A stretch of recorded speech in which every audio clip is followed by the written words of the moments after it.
Surat diamond બુર્સમાં આવી પાછી રોનક।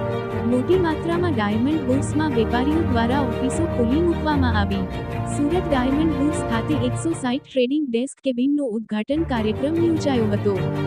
લાલજીભાઈ પટેલ, ગોવિંદભાઈ ધોળકિયા, અરવિંદભાઈ ધાનેરા, નાગજીભાઈ સાકરિયા, આશિષભાઈ દોશી અને શ્રી મનીભાઈ જીવાણી ઉપસ્થિત રહ્યા અને ઓફિસો શરૂ કરનાર વ્યાપારીઓને અભિનંદન પાઠવવામાં આવ્યા હતા। DD report Surat.